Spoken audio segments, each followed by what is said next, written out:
Park is located just in behind the Kingfisher on the Tramore Road. It's approximately 50 acres in size, and my brief then obviously was to put together a design team, which is basically a team of experts, engineers, quantity surveyors, landscape architects, health and safety people, to come together and to design the park. My name is Vincent O'Shea and I'm the landfill manager with Waterford City Council at Kilbarry Landfill. The project was part funded by the Department of Environment and Heritage and Local Government. It was 75% grant aided by the department, and the other 25% of the capital costs came from the council itself.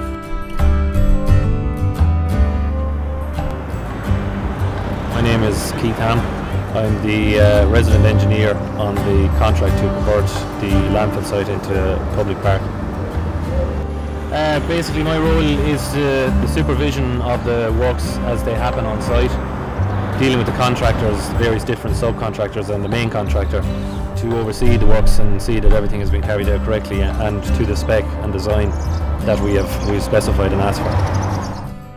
The landfill closed in August of 2005, and I suppose when it was operational, rubbish would come in and it would be compacted down, and then there's a temporary capping layer put over it, which is basically clay. Now for the final capping we use a geosynthetic layer, which is plastic more or less, and that's covered over then with another metre of clay. So that's the final cap. That seals off the landfill, so if you think of it in terms of a bubble, any gas that's been generated inside the waste body then needs to be drawn off. So once we had the capping installed, we went about drilling 82 wells down into the waste body with an average depth of about 15 metres. These wells are used to collect gas. There's a header pipe running down through the centre of the site. This works on negative pressure, and we're drawing gas from the landfill down to the flare, and it's basically just burning off the methane at the enclosure down adjacent to the civic amenity site. The other aspect is leachate, which is generated within the waste body as well. But there was already a collection system installed. Around the perimeter there's a leachate drain which collects any leachate that's coming off the site. It's drawn into 5 sumps around the perimeter, which are pumped up to a lagoon at the northern end of the site.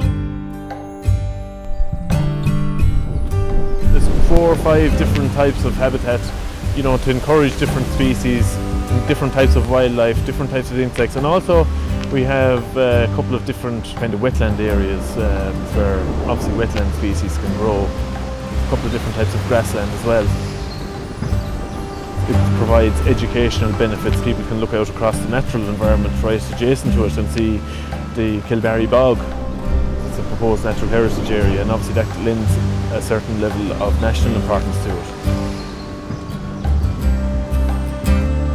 There's approximately 2.5 kilometres of pathway with 9 fitness stations located along the perimeter path.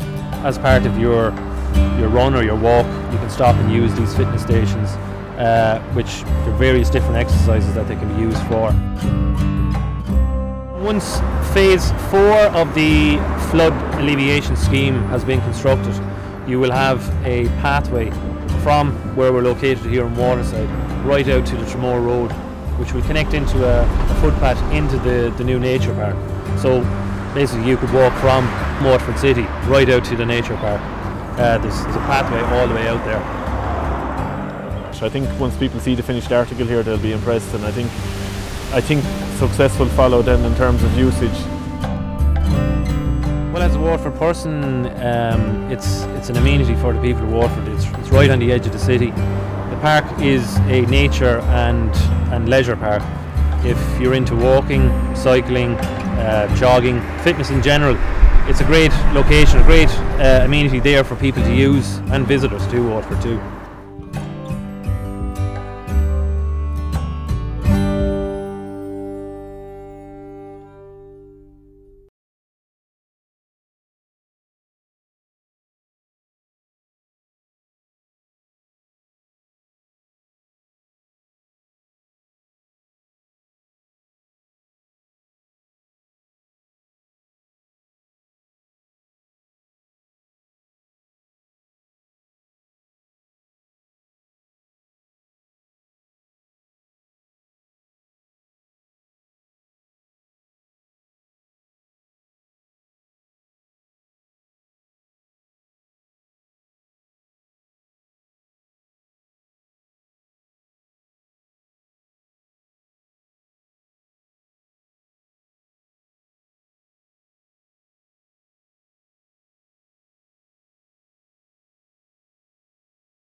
pumps in them, and they're also drawing off leachate, any leachate that's produced, and it's directed to the lagoon, where it's allowed to settle. And there's a treatment plant in Christendom in Waterford, which allows us to release the sewer, but we have to monitor that just for dissolved methane and certain parameters. Once we're not breaching